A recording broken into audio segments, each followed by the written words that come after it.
Te cuento. ¿Me permites contarte entre mis amistades esta noche?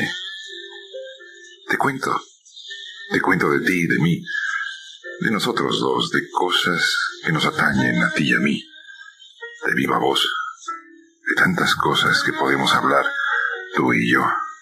Te cuento.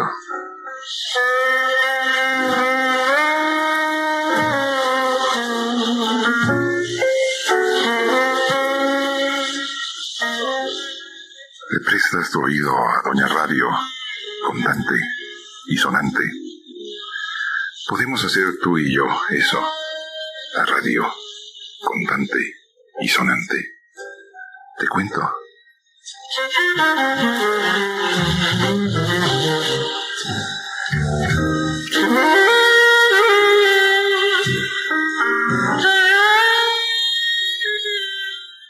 Te cuento. ¿Le quieres prestar tu oído a Doña Radio un rato andando la noche? Te cuento lo que son los mantras. Seguro tú lo sabes. En el hinduismo y en el budismo son unas palabras místicas que se usan en rituales meditantes.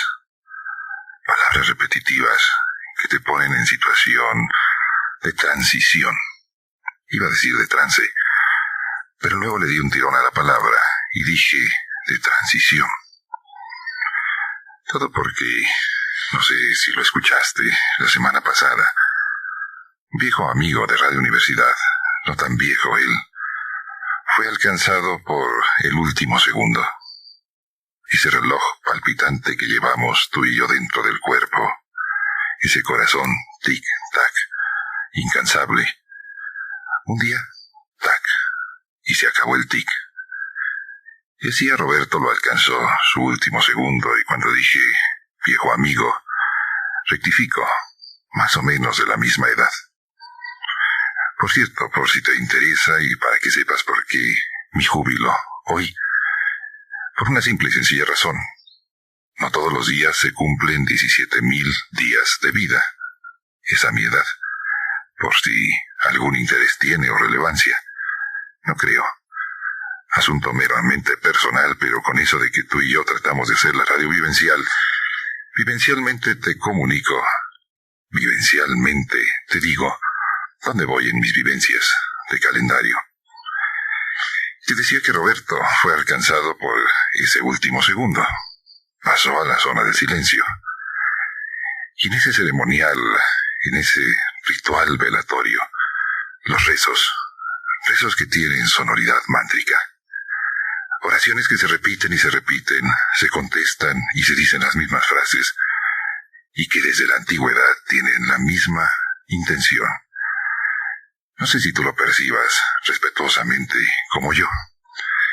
Ese repetir, ese redecir las mismas oraciones, y recuerdas, hace tanto conversábamos de lo que significa hacer oraciones. Sujeto, verbo, complemento, yo te digo algo.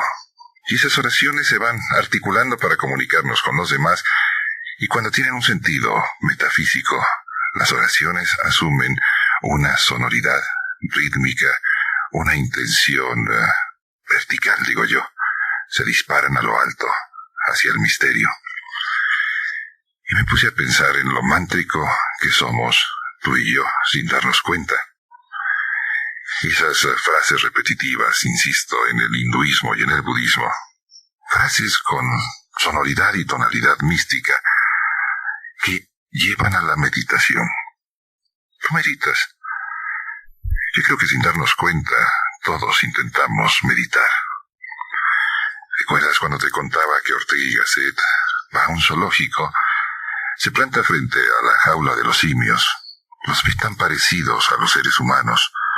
Ortega y Gasset se dedica a eso que se llama la filosofía, el amor a la sabiduría, si quieres que lo traduzcamos. Y Ortega y Gasset llega a una brillantísima conclusión.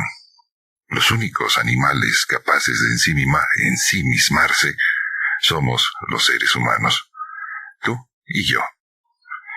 Y para ensimismarnos necesitamos el silencio, o el sonido acompasado de los mantras, la repetición aparentemente incansable de oraciones. Más vivencias, te cuento. Un día doy una conferencia, no sé qué atrevido yo, atreverme a dar la cara al público. Debo ser un sinvergüenza, clasifícame como quieras. Me atrevo a dar una conferencia y ahí en la primera fila estaba una mujer que me veía y me oía. Claro, las conferencias, a eso se va. Terminó y llega el momento de las preguntas. Y a veces al final de las conferencias las preguntas no son tales, sino es una conferencia alterna. El preguntante quiere decir algo a los demás. Y esta que resultó, al paso del tiempo, una amiga en potencia, una amiga real, en vez de hacerme una pregunta me dijo: «Oye Álvaro, me gustaría pintarte».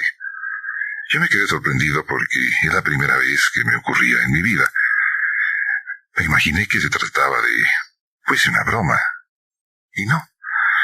De pronto me encuentro posando. Fíjate, qué cinismo el mío de estarlo confesando a voz en cuello, al aire, a tu oído. De pronto mi ego se ve amplificado porque estoy posando para una amiga que está haciendo un retrato, temerario retrato de mi persona.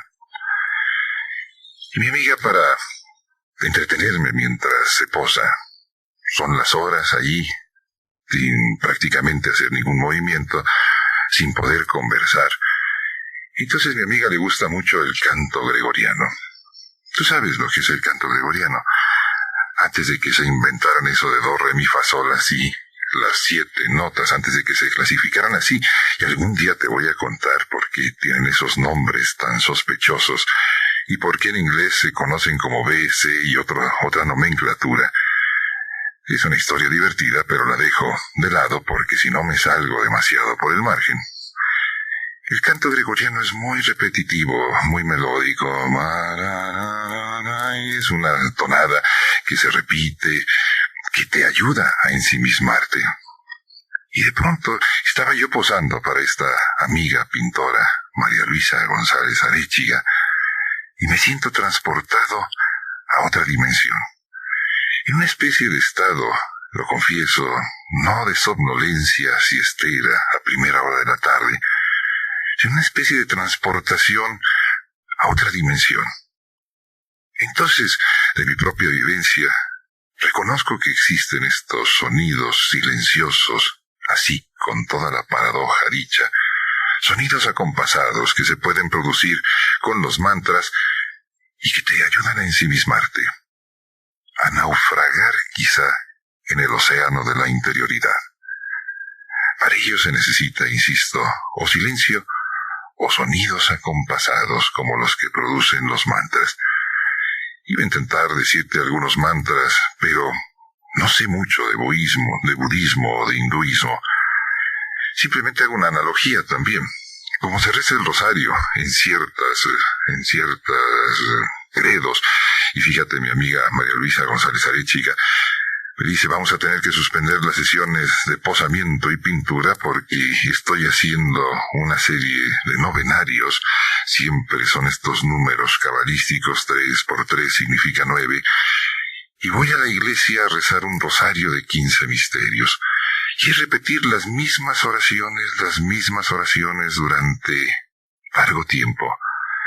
Y esa repetición te va ensimismando, te va llevando a pensar no sé en qué, pero no estoy haciendo publicidad religiosa ni de ninguna índole, sino simplemente invitándote a padecer, porque eso es una pasión, un padecimiento, a padecer el ensimismamiento, a meditar, a pensar. ¿Recuerdas lo que te decía de Ortega y Gasset? Él se dedicaba a la filosofía. La filosofía, traducido tan elegante nombre a nuestra llana y castellana lengua, significa el amor a la sabiduría. Y ese amor a la sabiduría no se puede dar en medio del ruido. Se necesita silencio acompasado. Mira, los que practican la religión islámica, tú los ves también con una especie de rosario, unas cuentas, un collar, y van repitiendo ellos suras del Corán. Es exactamente la misma intención. Y una vez le preguntaba a un amigo musulmán que por qué hacía aquello y me decía, lo hago para tranquilizarme, lo hago para sentirme mejor. E incansablemente traía entre los dedos aquella especie de rosario, y tengo que traducir los términos. Desgraciadamente se me olvidó el nombre islámico de ese adminículo, de ese collar en donde las cuentas van pasando entre los dedos. Y la misma sensación, me decía, de ir pasando la cuenta entre los dedos es tranquilizante y relajante. ¿Cuánto hace que no te ensimismas? Asomarse a sí mismo. Eso es meditar. Y sin ninguna connotación religiosa, por el simple placer de ver quién vive dentro de nosotros mismos. Mantras. Y tú sabes lo que dices cuando dices lo que dices. Hay una especie de frase cabalística que repiten los niños, que es frase de magos más o menos buenos, más o menos malos. Es ese abracadabra. Estoy seguro que lo habías oído. Abracadabra como una frase, una expresión mágica, un tanto cuanto mántrica. ¿Tú sabes de dónde viene esa expresión? Durante la Edad Media los alquimistas formaban triángulos mántricos con 3 palabras en hebreo. Ab, Ben, Rosh HaKadesh. El Rosh HaKadesh aparentemente son 2 palabras, pero que significan Abba, Padre, Ben, Hijo, Rosh HaKadesh, Espíritu Santo. Entonces eso se compactó en una expresión mántrica, mágica, mitológica, que es la frase o la expresión esa que se repite con tanta facilidad: abracadabra, abracadabra, y la lengua volando, llegando directo el verbo a tu oído. El otro día, revisando periódicos de otras partes, vi que acaban de sacar una película, ya llegará, en este mundo tan compacto y tan globalizado, con un nombre simpaticísimo. Se llama Hocus Pocus. ¿Y a qué hace relación este nombre? Hace relación a Brujita Simpática, es una película de Disney, hace relación a brujerías y ese tipo, magias más o menos blancas, película para niños. Pero me puse a pensar en lo añejo de esa expresión Hocus Pocus. ¿Sabes lo que significa Hocus Pocus? Cuando se parten, cuando viene la gran partición en las iglesias, los que quedan bajo esto es también a propósito de los ismos. Si hablamos de cristianismo, es como un gran paraguas que cobija un enorme océano. Hay una serie de matices en el cristianismo, o en el islamismo, o en el budismo. Son paraguas que cobijan océanos inmensos. Pues una parte de los cristianos se queda con unos rituales en latín. Y dentro de esos rituales en latín llegaba un momento en que el sacerdote pronunciaba Hoc est enim corpus meum. Y esa frase quedó compactada y pronunciada en inglés como un mantra un poco irreverente, mágico. Quedó compactada en Hocus Pocus, nombre de película que hizo Disney y que estoy seguro vendrá por acá. Total, estábamos hablando de mantras. Esa expresión budista, hinduista, frases repetitivas que permiten algo que a veces es muy indispensable, que se llama meditar. Asomarse dentro de uno para ver cuántos unos es uno mismo. ¿Cuántos tus eres tú? Yo soy Álvaro, tu amigo. Esta es la radio contante, sonante, contigo. Lo que sigue es música, y luego, si quieres, seguimos con el acompañamiento. ¿Te parece? Te cuento. ¿Por qué no hablamos sobre valores estéticos? Lo bello. En alguna ocasión te he pedido que me ayudes a definir lo bello. Será lo mismo, lo bello para todos. Yo cuando me estampo frente a la belleza o a la dificultad de apreciar la belleza es cuando leo las críticas de arte. No sé si hayas tenido tiempo de visitar galerías tú de arte contemporáneo, de escultura contemporánea. Y los críticos se toman la molestia de decirnos lo que es o no es bello. Ellos son los que determinan si una escultura, si una pintura, son eso, bellos. Yo creo que la belleza no requiere explicación. Cada quien con su muy respetable concepto de belleza. Pero se me ocurría que tú y yo podríamos unirnos para decidir si es bella o no ella. Todo porque el domingo por fin descubrí quién era. Después de tantos años de verla allí donde está, incógnita, sin saber quién la había hecho, el domingo para mí fue un placer descubrir quién ella era. Y tú y yo podemos discutir sobre si es o no bella. Su nombre completo, Palas Atenas. En la mitología griega fue una de las más importantes deidades del monte Olimpo. Su nacimiento como el de todas las diosas, y esto es un asunto que nos podría llevar a la interminable discusión intersexual sobre ventajas y desventajas de pertenecer a uno u otro sexo. Pero mira, en la mitología siempre hubo diosas. Lo que nunca hubo en la mitología fue demonias. ¿Por qué nosotros los hombres tener que cargar con la parte mala? En fin, ella brotó de la frente de Zeus. ¿Qué forma de engendrarle ese Zeus? Y como se trata de que juguemos tú y yo con las palabras, y como de alguna forma hay que llamarle al misterio, de ese ser mitológico, Zeus, se deriva lo que nosotros conocemos como esa abstracción, Dios. Zeus, Deus, Dios. ¿Te fijas cómo se van desenvolviendo las palabras? Ni tú ni yo creemos en Zeus.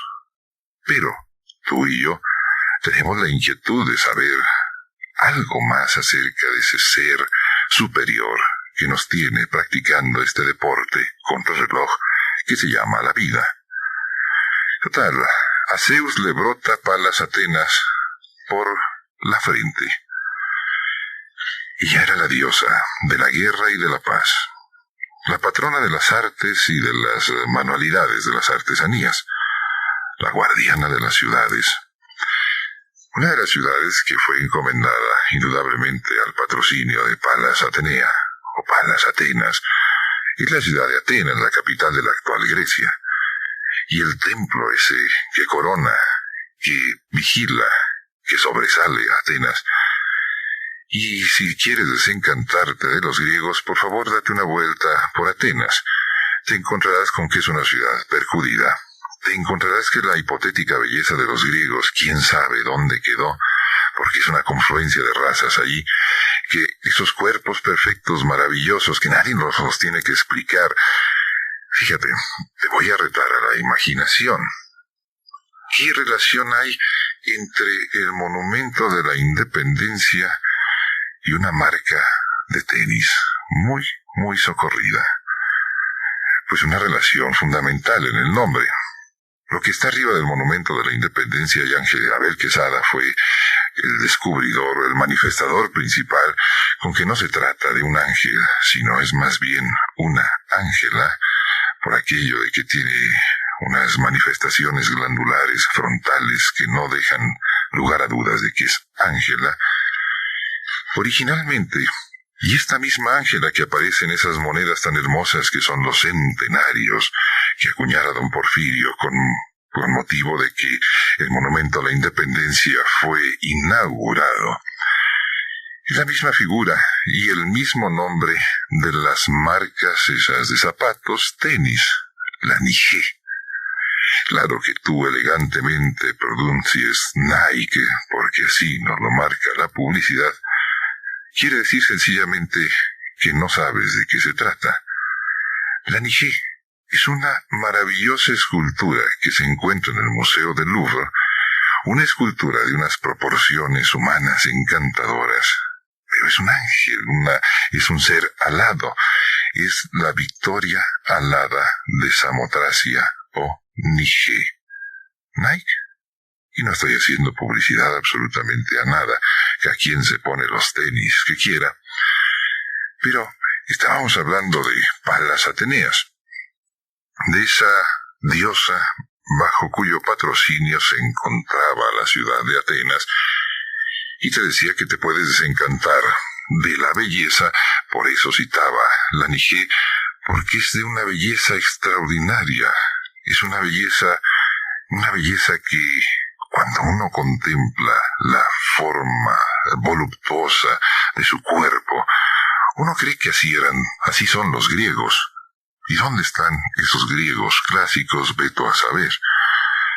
Pero Atenas tenía bajo su encomienda la ciudad con el mismo nombre. Ocurre un fenómeno de transvasación que se va a dar hace 2-3 mil años. Fenómeno contra el cual Catón, el censor, se va a rebelar en Roma. Catón comienza a decir que están asumiendo demasiadas costumbres y palabras de los griegos, los romanos, que se está inficionando su forma de ser.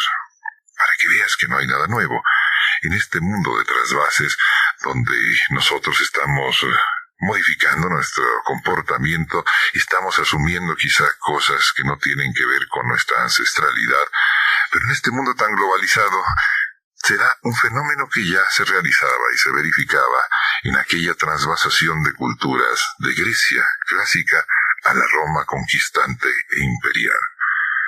Y los romanos, en sus luchas de conquista, se roban, además de todo, diosas.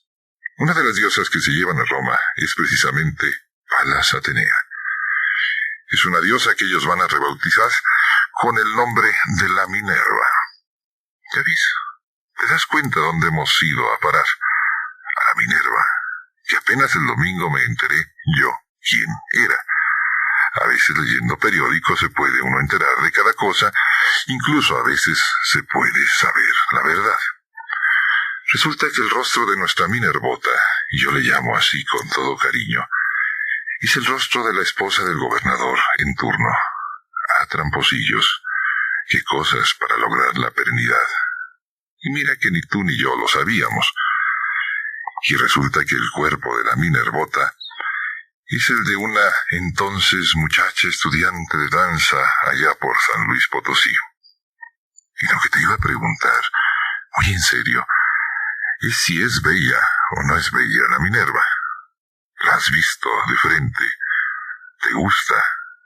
Qué gustos los tuyos, muy respetables. Y el escultor defendiendo que, como lleva casco, por eso se ve un poco desfiguradilla.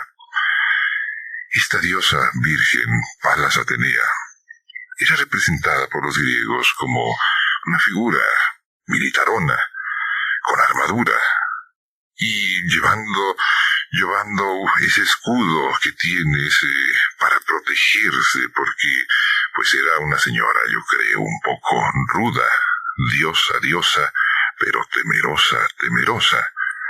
Veto a saber por qué. Y en honor a Minerva, a la que los romanos van a bautizar como Minerva, se realizaban esas festividades que se llamaban las Panateneas, unas festividades que eran realmente, yo creo, casi como nuestras fiestas de octubre acá.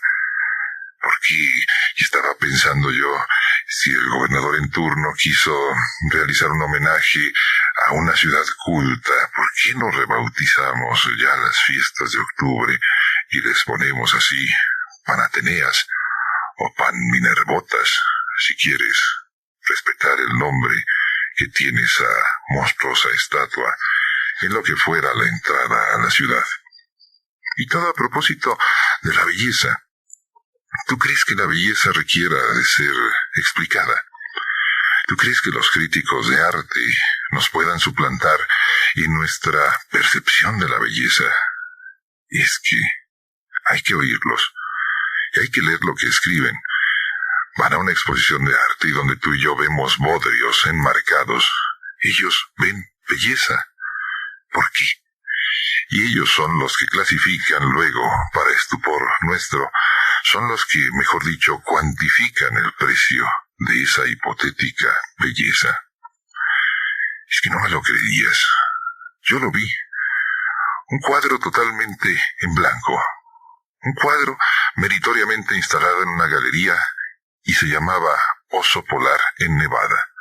No había nada. Y los críticos de arte manifestando que aquello era una expresión sintética de la belleza polar. ¿Les crees? Será seria la apreciación de la belleza. ¿Por qué no nos dejan a ti y a mí decir lo que es bello y lo que no es bello? ¿Por qué tenemos que recurrir a los críticos de arte para que nos expliquen y hasta nos convenzan? Te cuento. Todo a propósito de que el domingo me voy enterando, leyendo un periódico y el artículo del señor Beorlegui, me voy enterando quién y por qué la Minerva allí.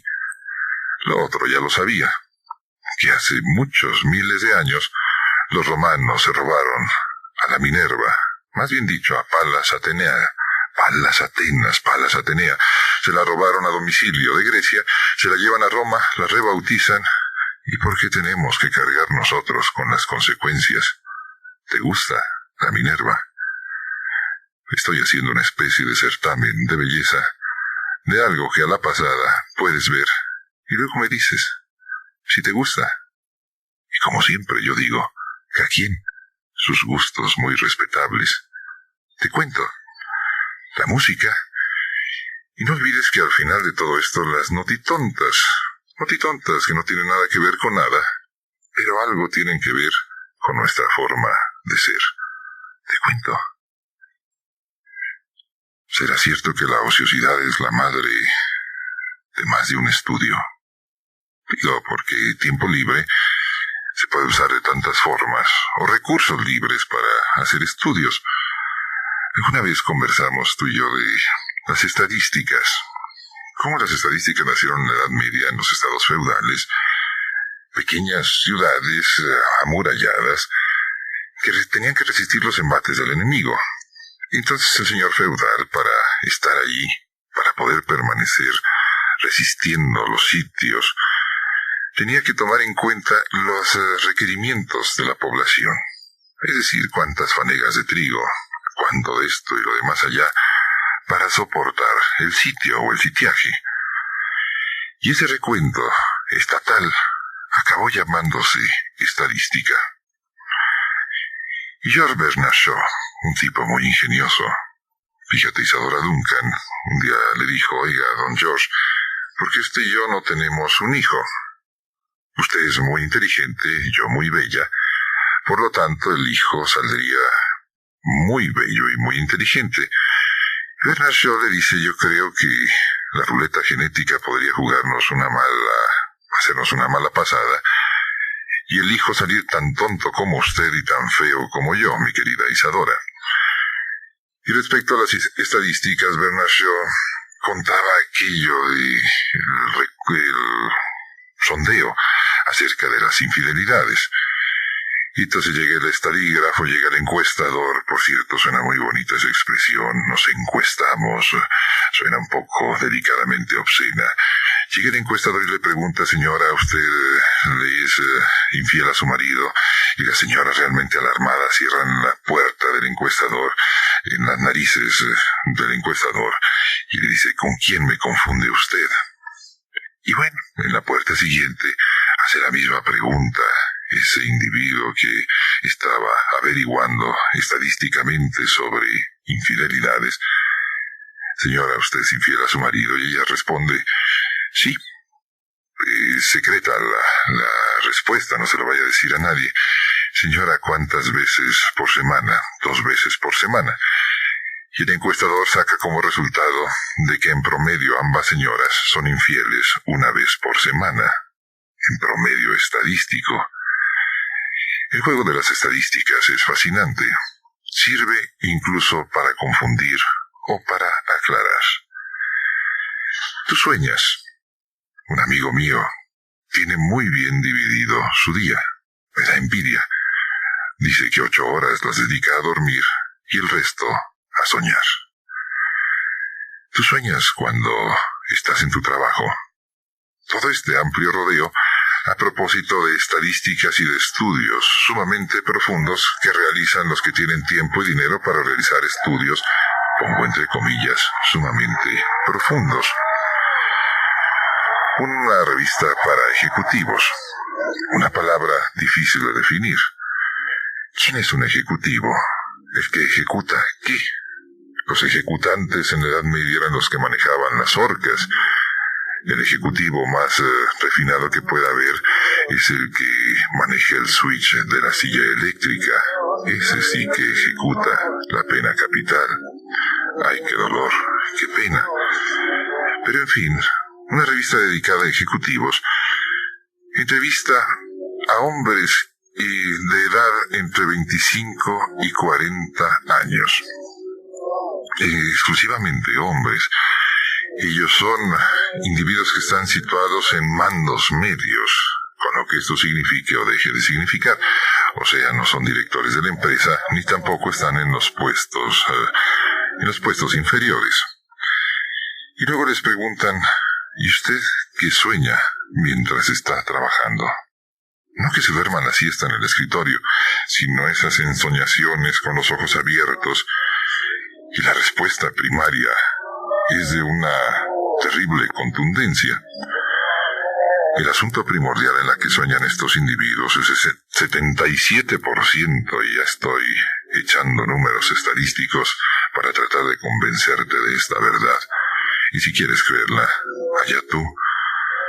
El 77% sueñan en sexo. El 23% no les interesa eso. ¿Qué tan frecuente? Ocasionalmente el 52%, semanalmente el 22%, diariamente el 24%, y un 3% reconoce que todas las horas está pensando en eso. Dijeron, rectifico, quise decir en eso, no sé en qué estaba pensando. Y luego les preguntan, ¿y usted mientras está trabajando no sueña en parecer más impresionante hacia sus compañeros de trabajo? El 84% dice que le gustaría tener más impacto entre sus compañeros de trabajo. ¿Y a usted no le gustaría llegar a ser el director de la compañía? El 73% responde que en eso sueña, precisamente mientras está desempeñando sus labores cotidianas. O tener poderes secretos como la capacidad de leer las mentes, o convertirse en invisible, o controlar las acciones y actitudes de otras gentes. El 62% respondió que sí, que les encantaría sueñan en tener poderes secretos. Y en esos sueños diurnos, ¿no le gustaría a usted pensar en lo que va a decir el día que se retire de la compañía? Sí, el 69% tienen preparado su discurso para el día en que salgan de la compañía, el día en que se ganen la lotería. ¿Te imaginas? Tú no sueñas mientras trabajas. Sin sueños se podrá vivir. Esto es, sin ilusiones, sin esperanza, se podrá seguir tirando pa'lante. Dice, y usted sigue la encuesta. Al menos uno de sus sueños en el último año lo ha convertido en realidad. El 71% responde que sí. Esto habla de la importancia hipotética que tienen los sueños. Las grandes ideas comienzan siendo ilusiones. Recuerda lo que le decían a aquel inventor. ¿Y usted de dónde parte? De las ilusiones que convierto con el pensamiento en realidades. Eso es. Sin ilusiones, sin esa capacidad de inventar todos los días la propia existencia, sin esos sueños diurnos, tal vez no tendría sentido esto. ¿O sí? Te cuento que vamos luego, después de la música, a la fascinante sección de Notitontas, en la que algo podremos aprender, tú y yo. Te puedo contar cómo doña Catalina se está hundiendo. ¿A qué te suena eso? Luego te digo. Digo porque sigue la música y si quieres luego seguimos con el acompañamiento. ¿Cómo la moda pasa? ¿Cómo pasa de moda tan rápido la moda? Toda esta historieta comienza ya por el 1940 y tantos en el Pacífico Sur. Un pequeño banco coralino, un atolón, fue escogido para las pruebas atómicas. Esas pruebas que le permitieron al ser humano autodestruirse en forma luminosa. El atolón de Bikini. Y ahí las consecuencias. Yo, por ejemplo, hace no tanto me enteré que uno de los reporteros que estuvo presente en las explosiones murió a causa de las radiaciones. Las consecuencias, pues, inenarrables. Y lo que no he podido encontrar ahora a la carrera es el nombre del diseñador que toma el nombre del atolón y lo pone en el cuerpo de las mujeres, el bikini. Es algo que comienza tímidamente allá por los 50. Ya te habrás dado cuenta en lo que van los trajes de baño. Prácticamente la nada convertida en eso, en bañadores. Fíjate también como noticia geográfica. Si tú tomas el mapa y ves frente a California, por allí perdidas en el Pacífico, en la frontera, se encuentra el archipiélago de las Islas Catalina. Unas islas que, según parece, nunca fueron escrituradas, pero según parece nunca se pidieron las escrituras y pasaron a propiedad de quienes tienen la propiedad de California. Fue todo un problema jurídico la adjudicación de las Islas California, de las Islas Catalina, y ya me estoy confundiendo.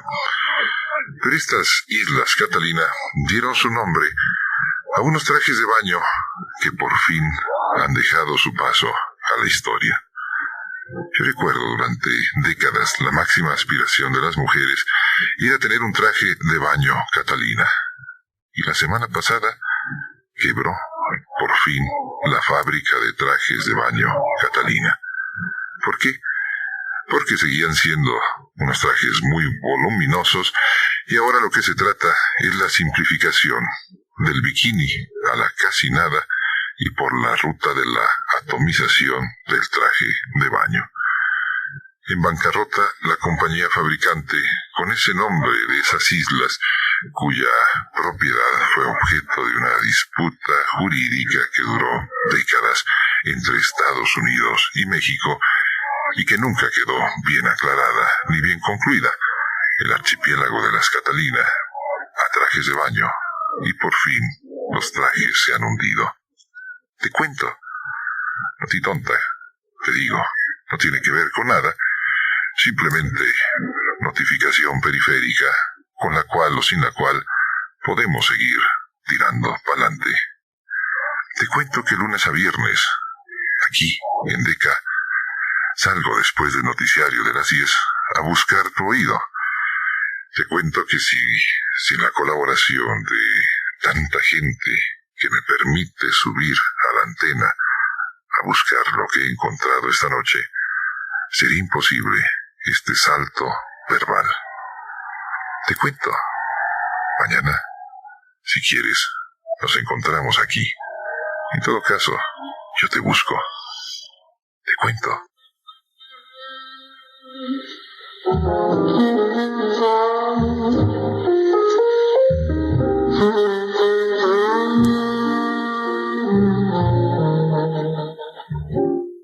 Todas las noches, después del noticiario de las 10, ¿por qué no hablamos de ti, de mí, y de nosotros dos, y tantas cosas que podemos hablar, tú y yo? Te cuento, lunes a viernes, te busco.